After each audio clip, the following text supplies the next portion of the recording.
was tasked to lead this first topic in today. The NFL Week 1 obviously just finished up with the Bears and Vikings last night. The Vikings making another consecutive primetime game in which a team makes an epic comeback to win a game.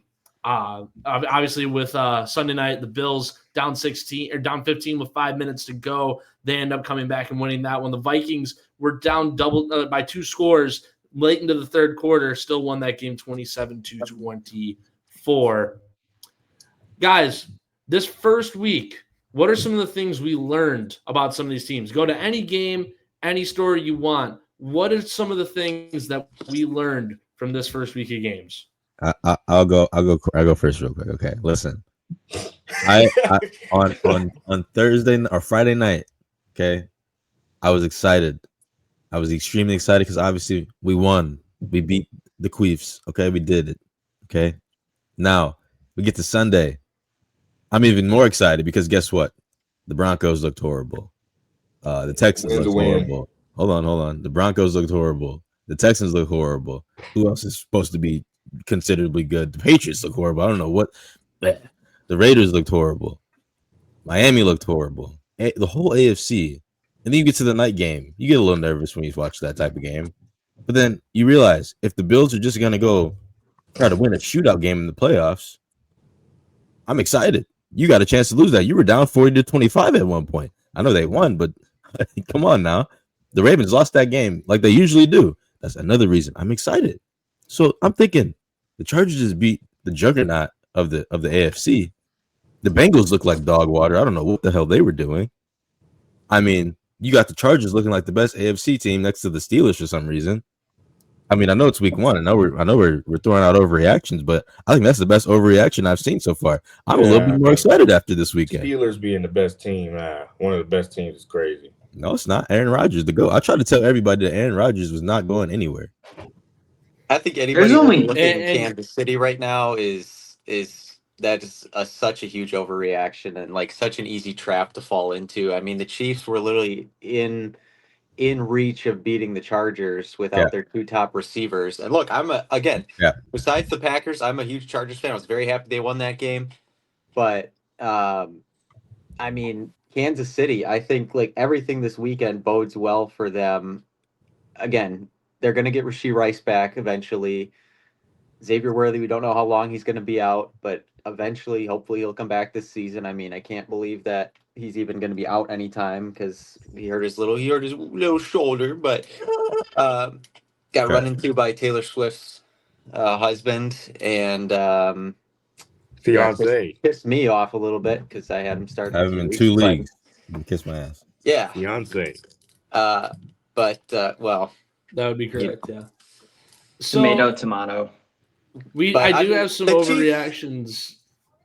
You guys got to watch out for Kansas City. They're having the damn wedding at the Super Bowl this year. I mean, I do have some overreactions for us as we go throughout this segment, but let's get to Chris here. Chris, outside of the Packers, what's one thing that you either learned from this week about a team or a player? What surprised you about this week's slate of games? So I think the biggest thing that surprised me was how there was really no one that looked super impressive this week. Maybe Green Bay looked.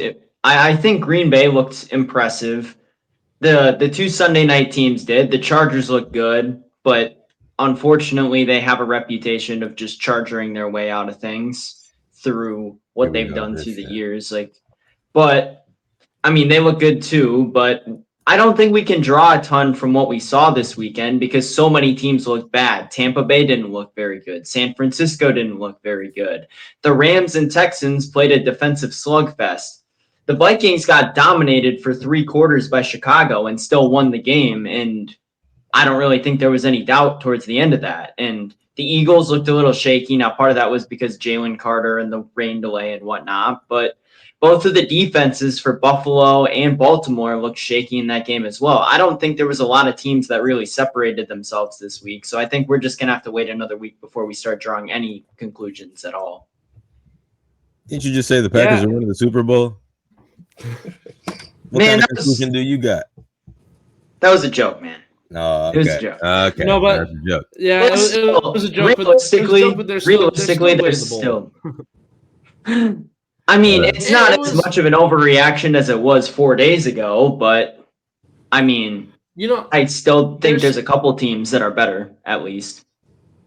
And there's some truth to that too, because let's face it, after this game, Detroit has all the talent in the world still. I know I've been on the side of their coordinators going to different places are going to hurt them more than it's going to help them.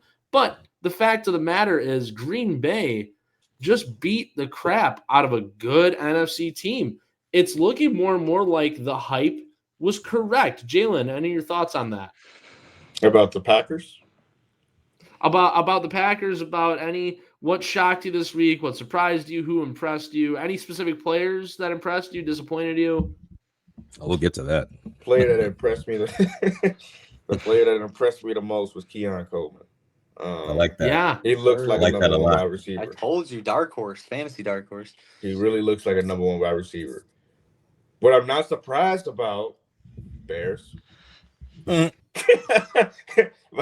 If my dad is listening, how many times did I have to tell you to stop getting your hopes up until they actually show you that they can actually realistically win a football game?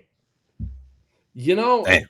I'm going to be honest with you. I tell him first quarter, single summer when training camp is here, he constantly, the Bears this. And it's not even just him. It's all pretty much the whole In Bears Chicago's defense, Goodness. they were missing Jalen Johnson yesterday. They were missing, I think, another secondary member. I'm just blanking on who it is right now. But they were missing some key pieces on defense and still so looked Vikings. for 3 quarters They had a rookie. like a good defensive unit.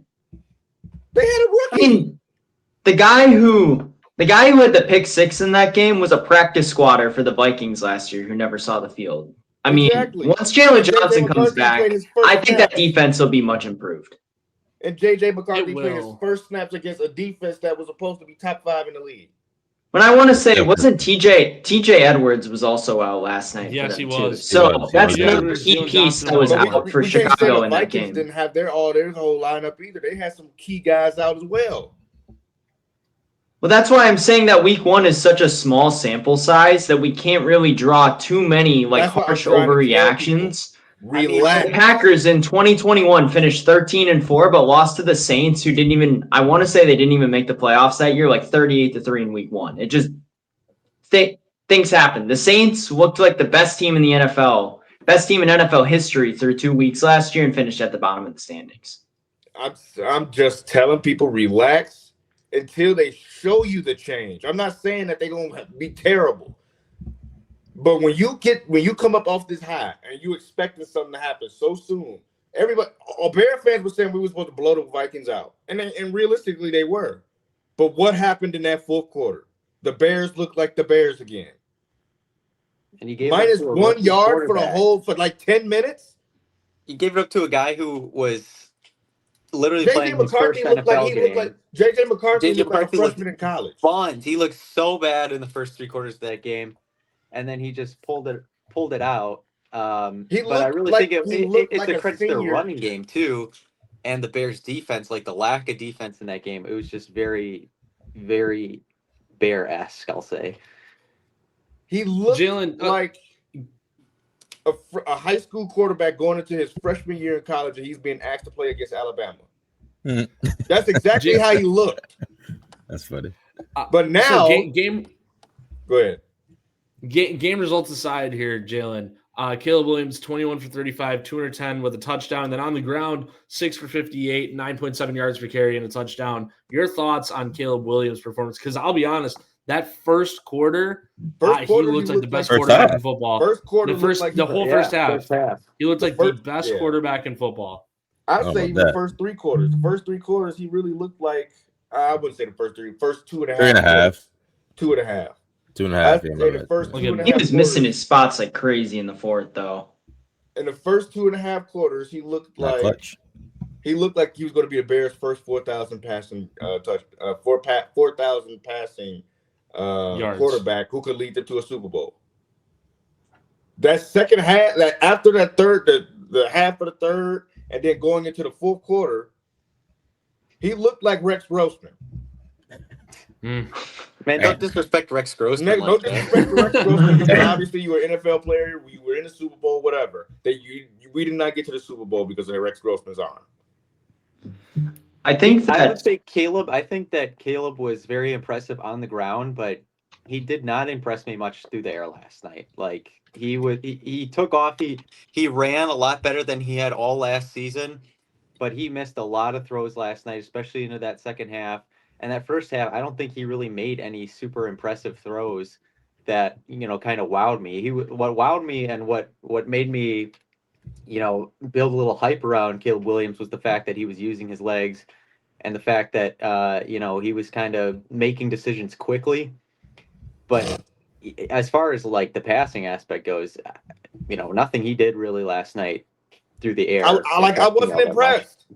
I know that he got an arm. I know it was one play. There was that one play when he was scrambling right and he flinged it down the line, hit Odunze going out of bounds. Yeah, that was a nice play. That sidearm throw. Those were the two throws. That was a nice play.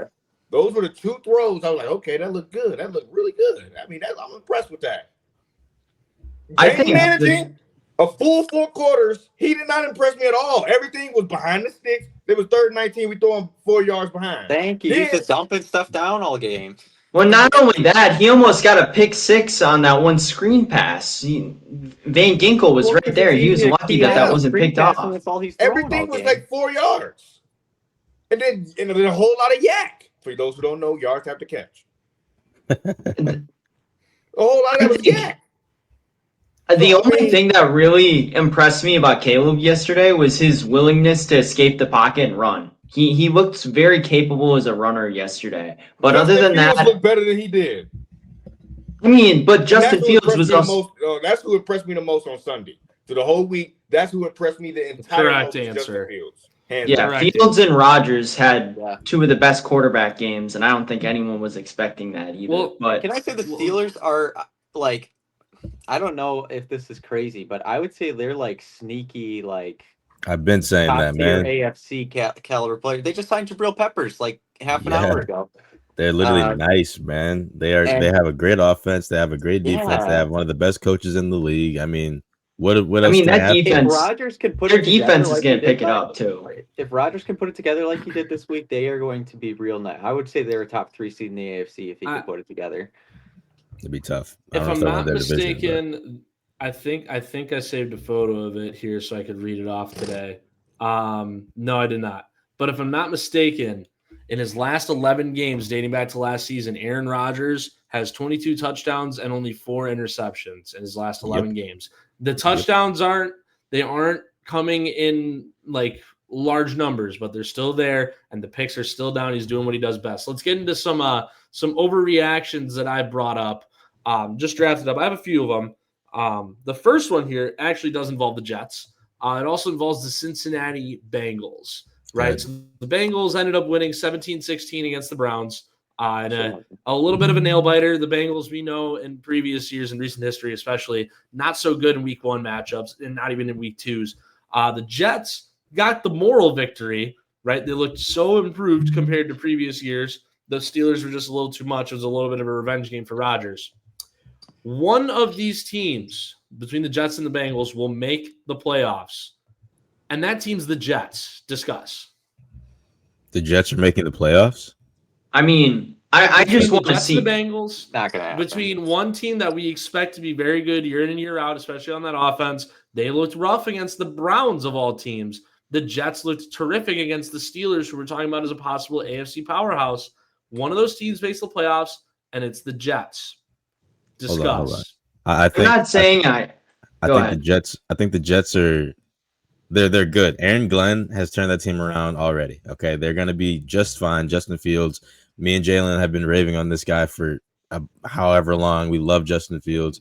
He's great. He looked better than he ever has as a Bear or a Steeler. Well, as a Steeler, he's pretty good too. But in the Jets uniform, he's different. Okay, that defense looked amazing. Breece Hall looked amazing. Braylon Allen looked amazing.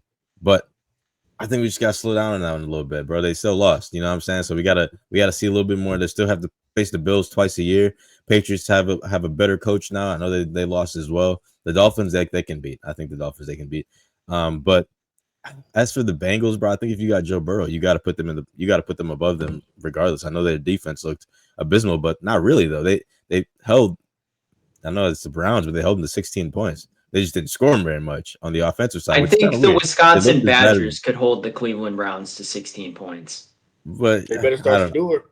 Joe Flacco didn't even look that bad. He was cooking for a little while. Yeah, I'm not gonna lie. That, yeah. Joe Flacco looked good, man. I don't know. I mean, I'm not saying that he's gonna.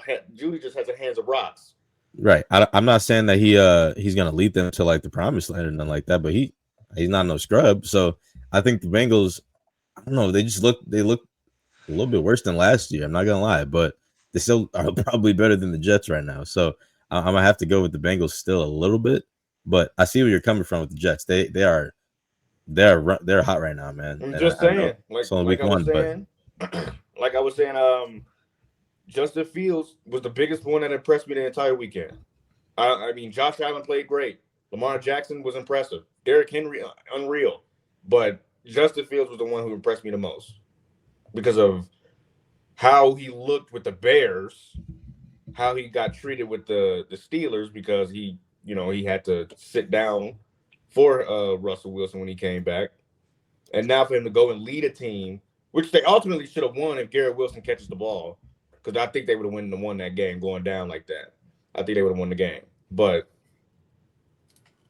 that's neither here nor there. But he did get popped. That was a hard hit. So, but yeah, Justin Fields was the biggest one that impressed me the most.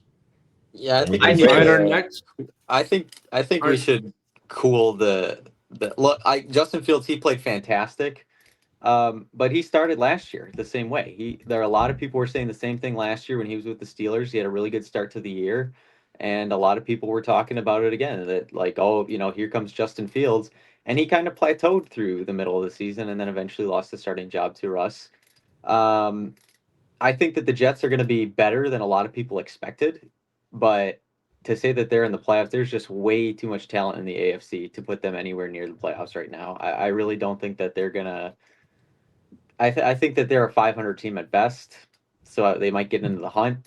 But I mean, better than last season. It's still the Jets. No, again, that's the reason why we're talking about the Jets so highly is because they had such poor expectations. I mean, the amount of hype around this team after 1 week and they lost. They lost. Like, it's not like they even won. Like, they lost the game against the Pittsburgh Steelers. I think again, they're going to be better than a lot of people thought. They're going to be better than I thought, but they're not going to be a playoff team. They're just not.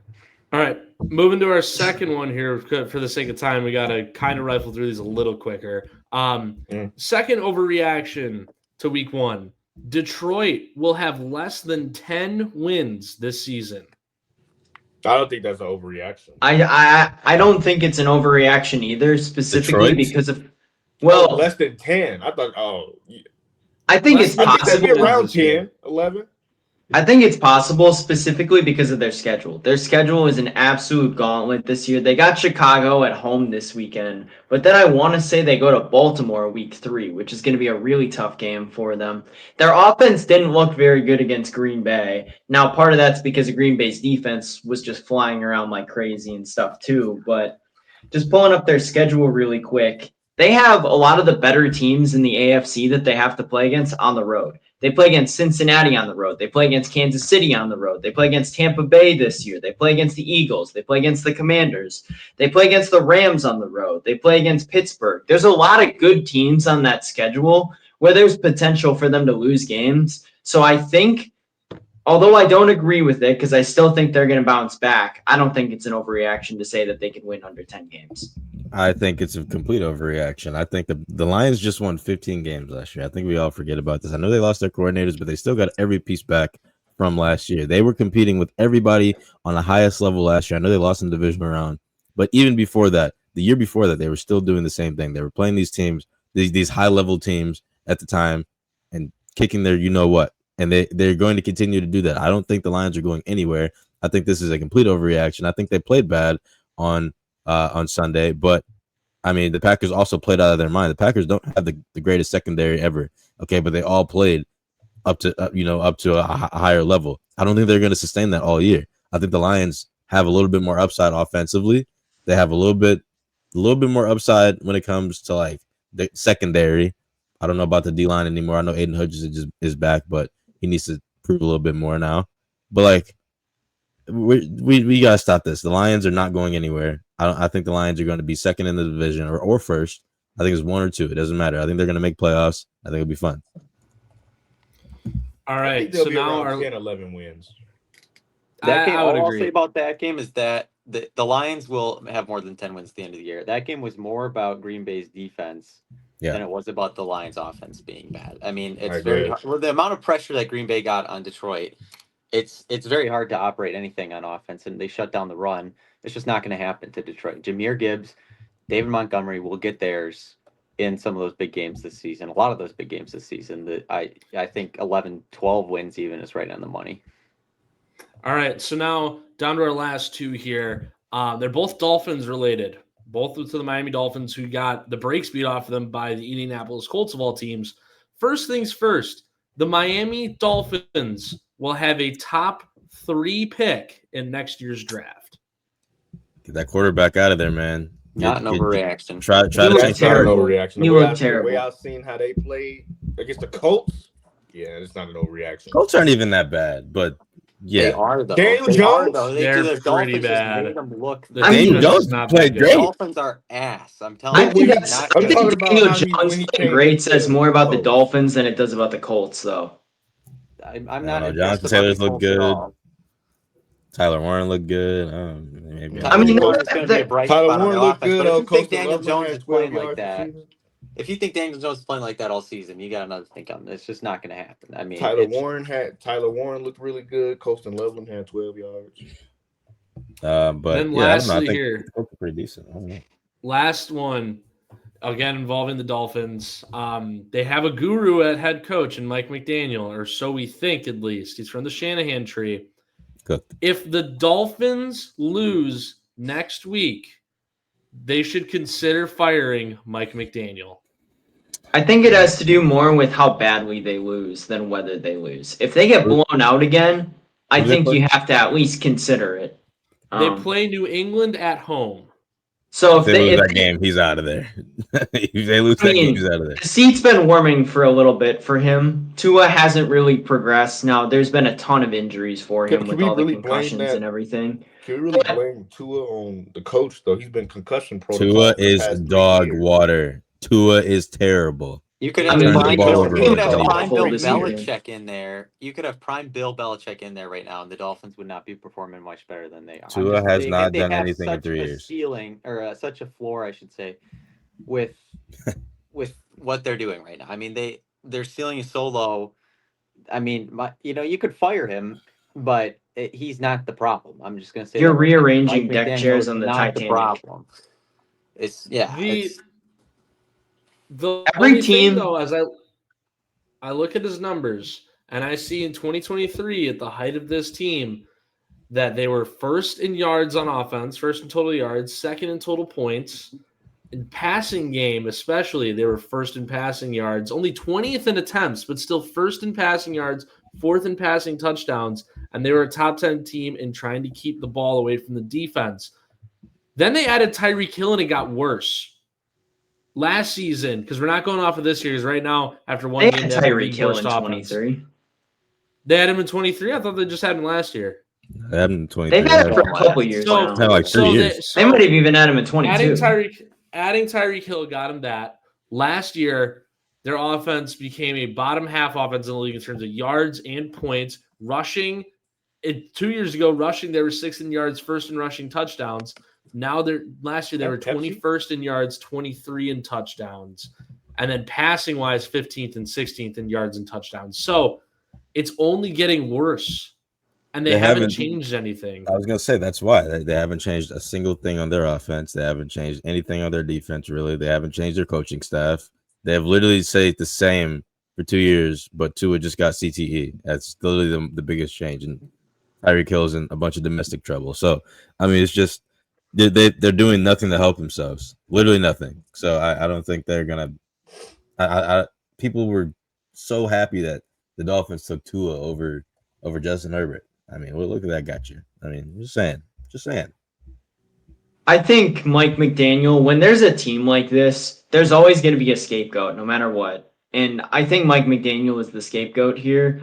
Do I think he's a great NFL coach? No. Do I think he's the worst in the league? Definitely not. I think he's going to be the scapegoat for this team, though, for how badly they've struggled the last few years. There's been a lot of regression pretty much on all fronts, and I think at least some of that blame has to go to him. But if they lose to New England at home this week, even if it's by 10 or 14, I think the unrest in the fan base and everything is just going to oust him because they're tired of losing. This week. And so when they lose to the Patriots this week, I think he's done. The Patriots are not a bad football team in my mind. Yeah. I think that the fact that they lost to the Raiders says more about the Raiders, that the Raiders are going to be a lot better than people expected this year. I don't know about that. I mean, No.